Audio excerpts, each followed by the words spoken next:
नमस्कार, आदाब, सत श्री अकाल, जूले। दोस्तों, आशा करता हूँ आप सब खैरियत से होंगे, राज़ी खुशी से होंगे, अपना और अपनों का अच्छे से ध्यान रख रहे होंगे। पटना की ये घटना है, बिहार पटना में बुज़ुर्ग दंपति होते हैं जो रिटायर होते हैं और पाटलिपुत्र थाना के नज़दीक उनका अपार्टमेंट होता है, जानकी अपार्टमेंट के साथ में। तो सुजाता कॉम्प्लेक्स वहाँ का नाम होता है जहाँ पे ये रहते हैं। इनके 3 बेटे होते हैं, एक दिल्ली, एक हैदराबाद और एक दुबई में रहता है। तो वहाँ पे जो ये दंपति रहते हैं तो तीनों मतलब कि दोनों ही रहते हैं वहाँ पे। और जो रिटायर ऑफिसर होते हैं उनको बीमारी होती है, जिसकी बीमारी से वो ज़्यादा उठ नहीं पाते हैं और ज़्यादा चल भी नहीं पाते हैं, वो बैठे बैठे तकरीबन रहते हैं। तो जो बुज़ुर्ग महिला होती है, सुजाता इनका नाम होता है, और जो रिटायर ऑफिसर होते हैं उनका नाम इनके श्रीवास्तव होता है। तो ये दोनों अच्छे से चल उनका अच्छे से सब कुछ ठीक ठाक चल रहा था। तो वो जो 65 साल की बुज़ुर्ग जो होती हैं सुजाता देवी, तो उनको नाजायज़ संबंध बनाने की जो क्षमता है तो वो उनमें बहुत ज़्यादा थी, जिसकी वजह से वो पास में ही एक करियाने वाला लड़का था, करियाने की दुकान करता था, तो उसके साथ उनके अफेयर चलते हैं और अफेयर के चलते वो वहाँ पे आता जाता रहता है लड़का। तो दोस्तों, होता यूँ है कि अचानक में दोनों पति पत्नी जो हैं वो उनका वहाँ पे मर्डर हो जाता है, डेथ हो जाती है उनकी दोनों के। डेथ नहीं, मतलब कि उनका मर्डर हो जाता है। तो मर्डर करता कौन है, इसके बारे में बहुत बड़ी अनहोनी हो जाती है। पूरे जो अपार्टमेंट था वहाँ पे, पूरा जो कॉलोनी जितनी जिसमें कॉलोनियाँ थी वो सारी की सारी वहाँ पे एक सनसनी फैल जाती है कि ये हुआ क्या और कैसे हुआ। तो वहाँ पे किचन में जो पड़ी हुई है उनकी लाश पड़ी हुई है, और बेडरूम में जो रिटायर्ड ऑफिसर होते हैं एन के श्रीवास्तव वो वहाँ पे पड़े हुए हैं और खून से लथपथ हैं दोनों की लाशें। तो कहीं न कहीं पुलिस को भी इसके बारे में सूचित किया जाता है। तो दरअसल बात ऐसी है कि जो इनका जो लड़का होता है जो दुबई में रहता है, तो वो लड़का जो इनका है वो अपनी माताजी को फ़ोन करता रहता था, ऐसे मतलब दिन में 2-4 बार या 1-2 बार उनका पता लेता ही रहता था। तो उस दिन भी 15 अक्टूबर की बात है, उस दिन तकरीबन दिन के 10 से 11 बजे, वो 10 बजे से लेके 11 साढ़े 11 12 बजे तक वो फ़ोन कर रहा है। तो वहाँ पे कोई फ़ोन उठाता नहीं है, फिर पापा के फ़ोन पे करता है, वो भी नहीं उठा रहे हैं। तो उसके बाद वो साथ कई जानकी अपार्टमेंट में एक गार्ड है, राम प्यारे यादव जिनका नाम होता है, गार्ड का नाम होता है, तो वो उसको फ़ोन लगाता है। तो वहाँ से जब उसको फ़ोन लगाया जाता है तो उनका जो दुबई वाला बेटा उनको उसको फ़ोन कर रहा है, तो वो दुबई वाला जो लड़का उसको जब फ़ोन करने के बाद बोलता है कि ऐसे-ऐसे जो मेरे मम्मी-पापा की वहाँ पे वो नहीं, मतलब रिसीव नहीं कर रहे हैं, मेरा फ़ोन रिसीव नहीं कर रहे हैं, ना ही फ़ोन नहीं लग रहा है, तो वहाँ पे आप जाके देख सकते हैं। तो उसने बोला कोई बात नहीं, 2 मिनट रुक जाओ, मैं वहाँ पे जाके आपकी बात करा देता हूँ। तो वहाँ पे वो जाता है और उनके जो सुजाता कॉम्प्लेक्स था उसमें, तो नीचे वाले फ्लोर में, वो पहले नीचे वाले फ्लोर में रहते थे, अब वो दूसरे वाले फ्लोर में रह रहे हैं, ऊपर वाले मतलब कि फ्लोर में, सेकंड वाले में।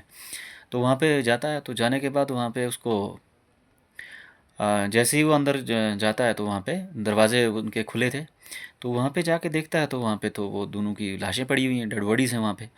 तो इसी बीच फ़ोन चला ही हुआ था अभी, तो फ़ोन जब चला हुआ था तो तब तक वहाँ से वीडियो कॉल हो जाती है उनका लड़का, तो वो चीख पुकार कर रहा है कि ऐसे-ऐसे यहाँ पे तो डेड बॉडीज़ पड़ी हुई हैं। तो ये मतलब वो खुद चौंक जाता है कि ये हुआ कैसे और क्या हुआ। तब तक वीडियो कॉलिंग में उसको भी दिखा रहा है, अपने जो उनका बेटा था उसको भी दिखा रहा है। तो उसके बाद वहाँ पे बहुत मतलब एक सनसनी फैल जाती है कि हुआ क्या। तो उसके बाद होता यूँ है कि फिर वहाँ पे पाटलिपुत्र की जो वो पुलिस थाना होता है वहाँ पे, तो वहाँ वहाँ से पुलिस आ जाती है, फिर फॉरेंसिक टीमें आ जाती हैं वहाँ पे चेक चुक किया जाता है। तो कोई भी मतलब ऐसा सबूत नहीं मिलता है कि जो मार के चला गया या तो हुआ क्या। मतलब वहाँ पे लूटपाट का जैसे एक केस बन रहा था कि कोई हो सकता है कोई लूटपाट करके। तो वैसे भी वो लोग बहुत अमीर थे, उनके पास महंगे महंगे फ़ोन थे, 50-50 हज़ार के, लाख लाख के फ़ोन ही थे उनके पास, और सोना चांदी था, सब कुछ था। तो किसी ने सोचा कि मतलब पुलिस ने सोचा कि ये हो सकता है कोई यहाँ पे आया होगा और यहाँ पे जो है इनका ऐसे मर्डर करके तो लूटपाट करके चांदी सोना लेके भाग गया होगा। तो ऐसा भी कुछ मतलब पुलिस के द्वारा ये मतलब शक किया गया कि ऐसा हो सकता है। तो वैसे एक्चुअल में होता कुछ भी नहीं है ऐसा। तो वहाँ पे जो है तो उसके बाद वहाँ पे देखा जाता है, सीसीटीवी फुटेज देखी जाती है। तो वहाँ पे 11 सेकंड की क्लिप मिलती है, वीडियो क्लिप मिलती है 11 सेकंड की। तो उस 11 सेकंड की जो क्लिप में है, तो एक लड़का जो एक कोई आता है वहाँ पे, तो वो वहाँ पे आने के बाद वहाँ से चला जाता है। तो जब वो ऐसा जो वो मिला तो वहाँ पे उसका नाम पिंटू होता है। और पिंटू जो है तो वो वहाँ पे पहले भी आता जाता रहता था, मतलब 2-3 साल से वहाँ पे वो आता जाता ही रहता था। तो वो जब क्लिप जो मिली तो वहाँ पे लोगों को पुलिस ने बताया कि भाई ये जो मोटरसाइकिल लड़का है ये तो आप पहचानते हो। बोला हाँ हाँ हम तो पहचानते हैं, परचून की दुकान करता है बोला यहाँ पे करियाने की, और इसको तो हम जानते हैं, बहुत अच्छा खासा लड़का है, यहाँ पे आता जाता रहता था पहले भी। तो पुलिस ने वो तो जब ऐसा हुआ तो उसके बाद पुलिस ने उसको पकड़ा लाया और उससे अच्छी खासी पूछताछ की। तो बोला भाई आपने तो अ, लेकिन पुलिस ने एक अंधेरे में तीर चलाया कि उसने पुलिस ने उसको ऐसे ज़बरदस्ती बोला कि यार आप तो, ऐसे शक तो नहीं था उस पर कि ऐसा ये कर सकता है, लेकिन पुलिस ने उसको अंधेरे में तीर चलाया, मतलब कि उसको फोकस किया कि आपने ये किया है। तो उसने पहले तो मना कर दिया कि नहीं नहीं मैंने तो ऐसा नहीं किया है। तो बाद में उसने बोला कि हाँ भाई ये मैंने ही किया है। तो उसको जब पूछा गया, अच्छी कड़ी पूछताछ की गई, तो उसने ऐसे ऐसे बताया कि भाई उसको वहाँ पे फ़ोन किया गया जिस दिन, एक्चुअली 15 तारीख को सुबह में फ़ोन किया गया उसको। तो फ़ोन जब किया तो वो वहाँ पे आया लड़का। तो वहाँ पे आने के बाद जो महिला थी तो वो वहाँ पे पहले भी आता जाता रहता था, उसको पैसे दिया करती थी वो सेक्स संबंध बनाने के, नाजायज़ संबंध बनाता उसके साथ वो। तो नाजायज़ संबंध बनाने के लिए उसको पैसे दिए जाते थे, अच्छे खासे पैसे दिए जाते थे उसको। तो वो वहाँ पे आता जाता ही रहता था पहले भी। तो जिस दिन वो सुबह आता है वहाँ पे तो वो जो रिटायर्ड ऑफिसर जो होते हैं वो तो एन के श्रीवास्तव, वो अपने रूम में होते हैं। तो वहाँ पे जब वो, और वो जो किचन वाली साइड थी जहाँ पे वो लड़का और वो महिला थी, मतलब कि लड़का कम से कम 65 साल की महिला की उम्र होगी और लड़के की 31 साल, कम से कम 34 साल छोटा लड़का है उससे। तो वहाँ पे वो आके तो ऐसा वो जो अंदर वहाँ पे आवाज़ें आ रही हैं, तो अजीब जैसी आवाज़ें आ रही हैं। तो तब तक वो जो बुज़ुर्ग होता है वो उठ के तो आता है बड़ी मुश्किल से। वहाँ पे वो उसको ऐसे एक्चुअली पैरालाइज जैसी कुछ बीमारी थी। तो वो बड़ी मुश्किल से उठ के आता है वहाँ पे। तो उठ के जब वहाँ पे आता है तो आपत्तिजनक स्थिति में अंदर पाए जाते हैं वो दोनों। तो वो ज़ोर ज़ोर से चिल्लाने लगता है। जो ही वो चिल्लाने लगता है तो उसके बाद उसने सोचा कि कोई गाँव, मतलब कि जो अपने अपार्टमेंट के जो बाकी वाले लोग हैं ये आएंगे यहाँ पे। तो वैसे पहले भी उनकी लड़ाई झगड़े होते रहते थे, तो वहाँ से आया नहीं कोई। तो वो चिल्लाना चिल्लाना उसने बंद कर दिया। तो वो फिर वहीं पे खड़ा रहा। उसके बाद वो जो वहाँ पे लड़का आया तो उसने, वो तो वहाँ से किचन से बाहर आया और उसको सीधा बेडरूम में ले गया और बेडरूम में लेके उसको दबा दिया, ऊपर से गले को दबा, इसका मतलब कि मुंह दबा दिया खाने के साथ। जो ही उसका मुंह दबाया गया तो उसके बाद वो औरत जो है, तो औरत भी आ गई वहाँ से। जो औरत आई, वो जो महिला थी वो आई और उसने सीधा वहाँ से जाके चाकू से उसको, अपने ही पति को बहुत बार चाकू मारा और उसको पेट, मतलब बहुत बार चाकू मारने के बाद उसको ख़त्म कर दिया वहाँ पे बेड पे ही। फिर वो लड़के को बोलते कि आपको टेंशन नहीं है, अब तुम आराम से रह सकते हो चुपचाप करके। अब ये टेंशन ही ख़त्म कर दी हमने, तो हम इसको कुछ ना कुछ करके जो मर्डर है हम इसको वो कर लेंगे, मतलब दवाई लेंगे कुछ ना कुछ अपने हिसाब से उसने बोला उसको कि हाँ चलो अब कुछ देखते हैं आगे। तो तब तक लड़का जो है उसने सोचा कि नहीं ये तो गलत हो गया, अगर बाई द वे मैं इसको छोड़ दूँ तो फिर भी मैं पकड़ा ही जाऊँगा। तो उसने क्या किया कि वही चाकू लेके तो वो महिला को भी घोंप दिया उसने। एक दो बार घोंपा तो महिला ने उसको हाथ में काटा, और वो महिला भी अच्छी खासी हट्टी कट्टी थी, तो उसने एक दो बार हाथ में भी काटा उसको।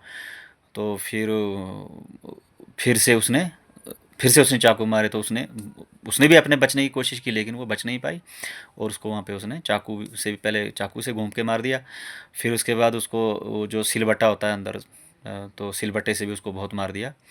तो चटनी चुटनी कूटने वाला होता है, सिलबट्टा बोलते हैं उसको, तो वो भी उसने उससे भी मारा, उसको सर में बहुत मारा। तो बहुत मारने उरने के बाद उसको वहाँ पे दोनों को छोड़ के तो वो वहाँ से निकलता है। तो तब तक उसको याद आ रहा है कि वो इसमें इसके हाथों में चूड़ियाँ चाड़ियाँ हैं, सोने की चूड़ियाँ हैं। वो चूड़ियाँ भी लेके चला जाता है, साथ में वो जो कुछ चांदी के बर्तन थे वो भी लेके चला जाता है, और साथ में उनके फ़ोन भी लेके चला जाता है, और चला जाता है अपने वहाँ पे दुकान में।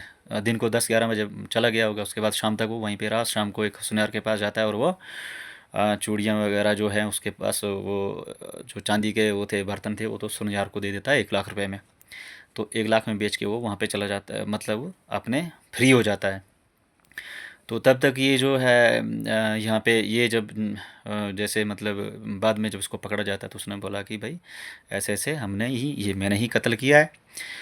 तो दोस्तों ये जो कहानी है ये सुनाने का हमारा उद्देश्य ये है कि ना किसी को हम दिल दुखाना चाहते हैं, ना ही हम किसी के मन में कुछ ठेस पहुंचाना चाहते हैं, बल्कि आप लोगों को सचेत करना चाहते हैं और आप लोगों को जागरूक करना चाहते हैं कि ये जो सब घटनाएं होती हैं, ये जो क्राइम होता है, तो ये बहुत बुरा है। ये सबसे पहले जो गलत है तो गलत गलत ही है। अगर बाय द वे जैसे भी ये सब जो घटना है, अगर ये पहले ही जो बुज़ुर्ग महिला थी अगर वो दिमाग रखती और वो लड़का है वो भी दिमाग रखता, तो शायद ऐसी घटना ही नहीं घटती, और आज वो अपना परिवार में खुश रहते, वो लड़का भी खुश रहता, सब खुश रहते।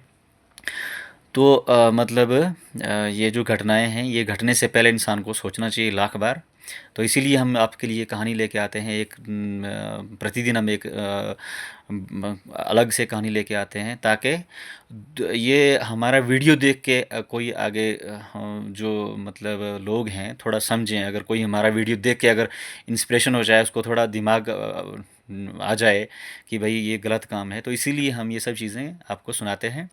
तो चलो जाते जाते आज के लिए इतना ही, कल फिर एक नई वीडियो के साथ आपके साथ मुलाकात होगी। अपना ख्याल रखें और अपनों का ख्याल रखें। Bye bye, take care.